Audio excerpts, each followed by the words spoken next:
All right, guys, welcome back to Gav Talks Tech. This is one that we've been really excited about. I have Mitch Brackett and Chris Polley next to me. Both of these are team members that help take care of you guys, our Bytespeed customers in Minnesota, North Dakota, Wyoming, and Alaska. So if you're seeing this message, we made this video for you. The whole goal of this is for you guys to get to know our team better and to understand how we might be able to help you. So just kind of a quick deep dive in to both of the gentlemen sitting next to me. Mitch Brackett is the sales administrator for our territories that we cover together. And Chris Polley is the server engineer, infrastructure engineer for the territories we work with.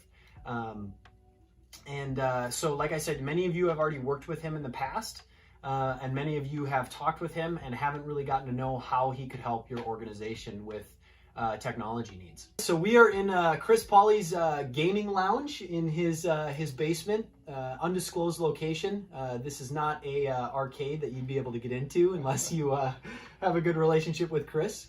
So we'll kind of start with Chris talking a little bit about all the things that he's set up here and made this place cool, kind of the why, and kind of an intro to his time at Bytespeed.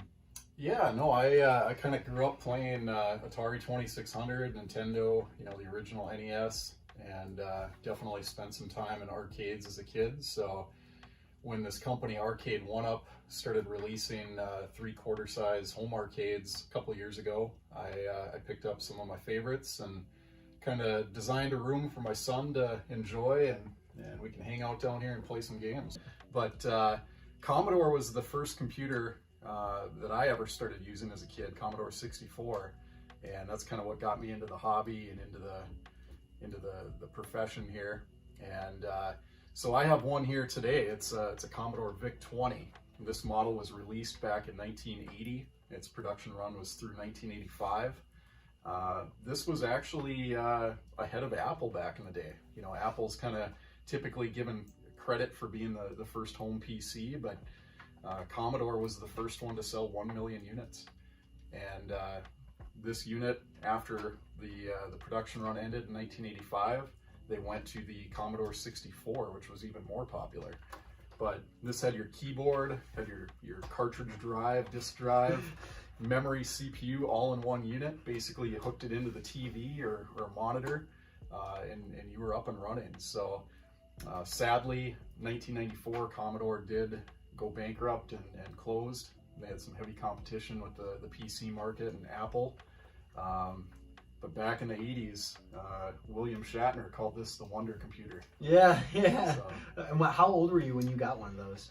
I never owned one. I always knew people that had them though. So I started using a Commodore 64. I was probably 5 years old. 5 years old. And that sparked the technology passion. It did. And went from this into PCs. So I had Apples in school too, so I guess I worked with a little bit of everything. Yeah, that's awesome. So with that said, Chris, tell us a little bit about how you got started at Bytespeed. So I got started way back in 2006, and I initially started on the help desk, doing a lot more desktop repair back in those days. Everything was kind of desktop, not so much mobile. But quickly, within about a year and a half, I transitioned over to the server team. And so I've been on the server infrastructure team since about 2008. My team is responsible for the servers that we build. We produce our own Intel-based servers. They include a 5-year next business day warranty, as well as determining which partners we're going to work with. So partners like HPE and Ruckus and Juniper. We kind of filter down, narrow down some of the best ones that meet our expectations of support and quality. Absolutely, that's awesome. And Chris or Mitch, how did you get started working with Bytespeed? I started at Bytespeed about a year and a half ago. I actually met Gavin through kind of a networking group that we were both a part of. I was just out of college, and he invited me to talk to the sales director and do a little interview, and I never thought I would be in sales, but they kind of sold me on it, and I'm we got glad, you. Yeah, and I'm glad I took the opportunity. Yeah, and I can just speak to both of them. Obviously, incredibly fortunate to have Chris with the amount of experience he has and the loyalty he has to Bytespeed and our customers. And same thing with Mitch. I mean, it was originally me trying to find ways to bring more convenience value to our customers, answer emails quicker, get quotes out quicker, solve problems quicker. And Mitch, his unique skill set, as many of our customers know, has been able to fill those gaps. And overall, I think our customers have gotten more value from having a more centralized team versus just a salesperson on an island and then trying to develop resources around it. We really are at the point now where our customers know each of these people on our team and find value from each of them while working with us. So at Bytespeed, we work with a lot of different infrastructure partners, whether it's for an E-rate project or a healthcare facility updating their Wi-Fi and switch network infrastructure. But Chris, you mentioned that the server team is in charge of selecting and working directly with and supporting a lot of our infrastructure partners. What are some of the infrastructure partners you're most excited about? So this is one right here. This is Cradlepoint, and I won't go into terribly too much detail because I know you've done some Gav Talks episodes on Cradlepoint already. But this is a pretty new partner for us. We brought on back in about April. School districts were telling us that they were having a hard time getting internet to students at home for distance learning. So this is a solution that we brought on.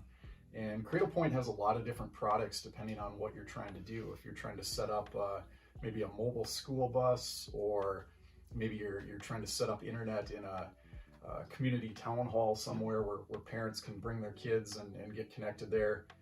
What I have here, this is the IBR 900. And so this device we have deployed with students at home. We've also deployed it on school buses. It's a really durable device. It's got a metal case, so that gives you heat resistance. It gives you spill resistance, drop resistance, dust resistance. It's an extremely durable device. It's a lot different than a hotspot. That's what a lot of people compare them to, but this is a totally different caliber of device. It is, and you can see that there's external antenna support here as well. So if maybe you have the device inside a metal building and you need to get some better signal in there, you can hook up external third-party antennas, run those outside, pole mounts, magnetic mounts if it's going on a vehicle. A lot of places put these in patrol cars around the country too.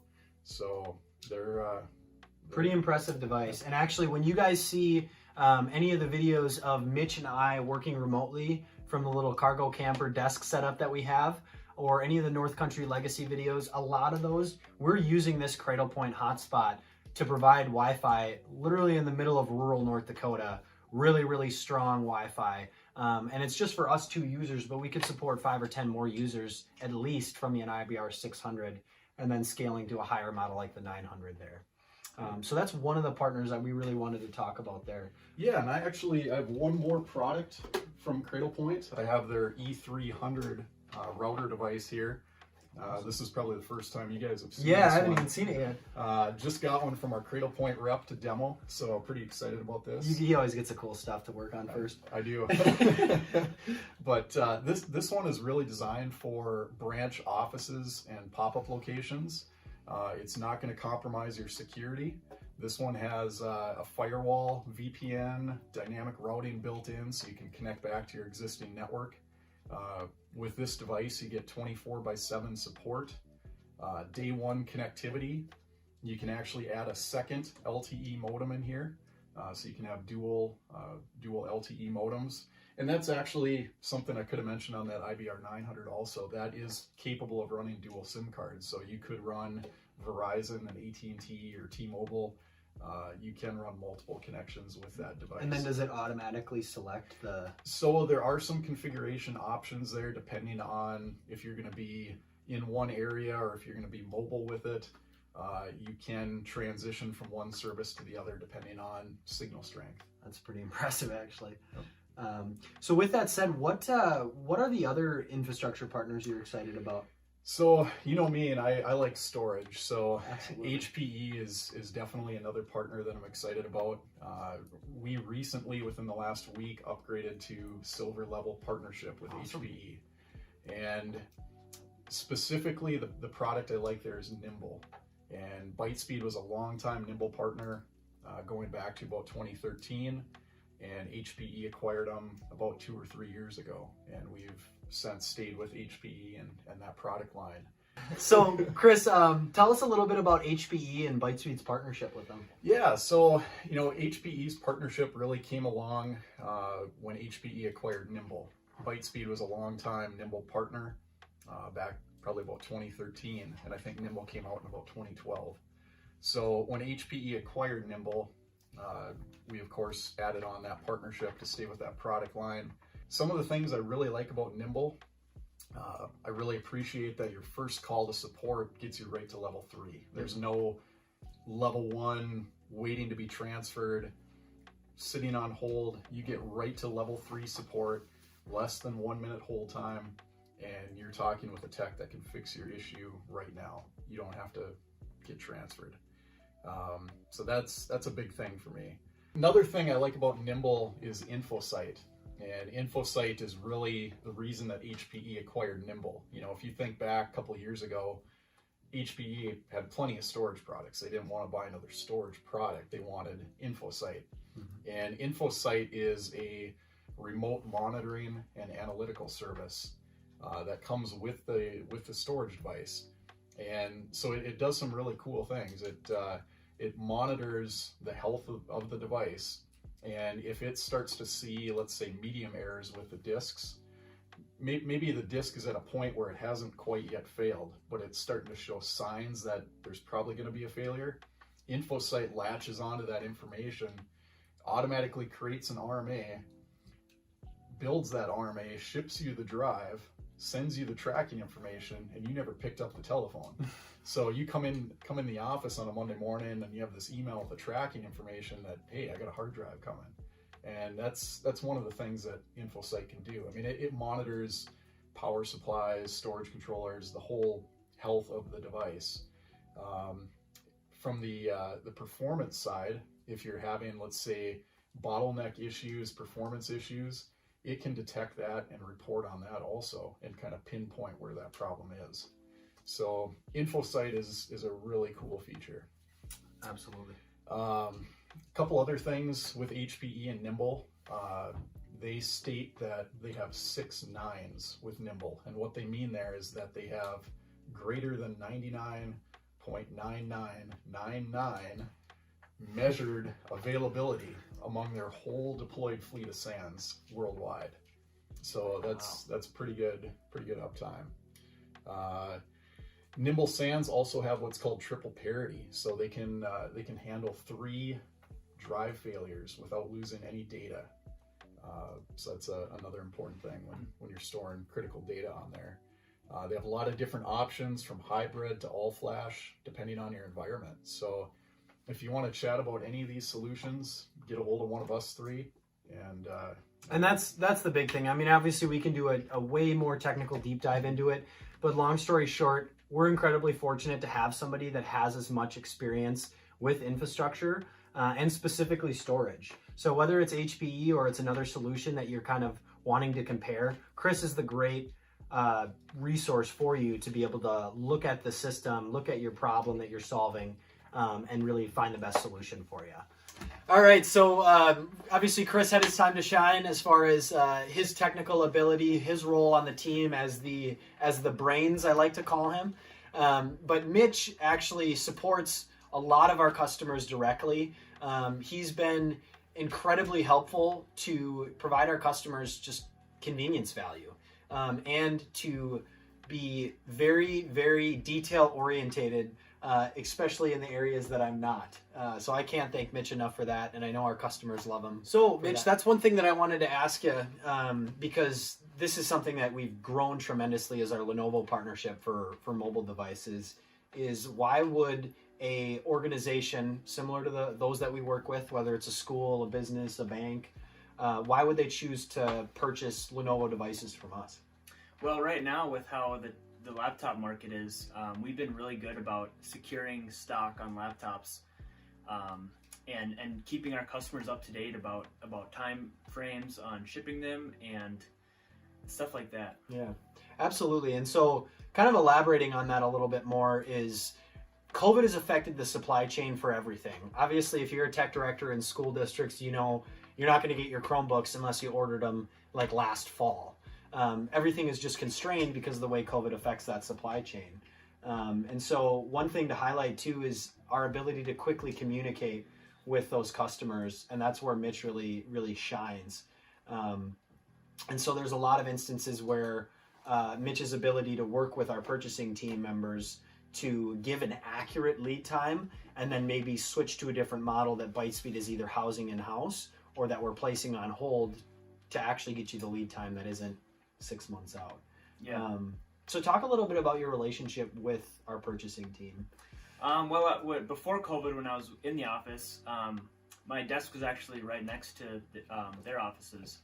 So I spent a lot of time asking them some questions, and I have a pretty good relationship with them. Talk to them daily, and they help me a lot with getting info on how quickly we can get stuff to customers and what our best options are. Absolutely. So whether that's working direct with Lenovo on deep discounted pricing for projects that you give us a good forecast of when the order is and when you expect to get those devices, or just general questions like, is this AC adapter going to work for this ThinkPad? Those are things where Mitch is compiling that information and making it so that we're doing the heavy lifting of the research and the order process for you guys. And so that's really for everything reseller at Bytespeed, whether it's Lenovo, interactive flat panels with Optima, whether it's device management with FileWave. That's where Mitch and I really work closely together with other departments at Bytespeed, and Mitch really owns that process. So we're really fortunate to have a full service team at Bytespeed, just between us three. And another cool thing about the Lenovo partnership is, we usually sell our laptops that we make in-house with 3-year warranty. With these Lenovos, we're selling the Lenovo warranty, but we're actually facilitating the warranty stuff at Bytespeed. So you can choose to use Lenovo's warranty process, or if you like working with our team, you can do that too. Absolutely. So those are techs that are in-house, similar to how Chris started at Bytespeed. Those are actually, you're calling Bytespeed in Moorhead, Minnesota, working with our internal help desk department, not waiting on hold. You're going to be able to talk to somebody immediately and know that person, you really matter to us, because we're not a massive organization. Making sure your devices are up and running and you're getting those RMAs or service taken care of is really important to us. And Mitch and I have sight on that. We'll be a part of the process of making sure that your devices are up and running.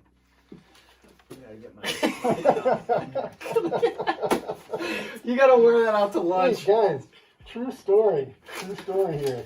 So the power went off at Bytespeed Halloween 2 years ago, and we were doing a costume contest, so I had this at work. Oh my God. Halloween morning, the power goes off. So I throw this on. Ask Scott about it when you see him. I just started walking down the dark halls wearing this. And I went all the way down to the sales side of the floor. And Scott's standing out in the hallway, like by his office, talking to somebody. And he looks over, he's like, "Jeez." All right, guys. Thanks for watching Gab Talks Tech, and happy Halloween from your Bytespeed team. Once again, if you're in Minnesota, North Dakota, Wyoming, or Alaska, you get to work with Mitch, Gavin, and Chris. Marty McFly, Michael Myers, and Stay Puff. Happy Halloween, and we'll see you next week on Gab Talks Tech. How do computers get drunk? They take screenshots. Wow, we're full of dad jokes today. Shut it down. All right. Nerdy dad joke.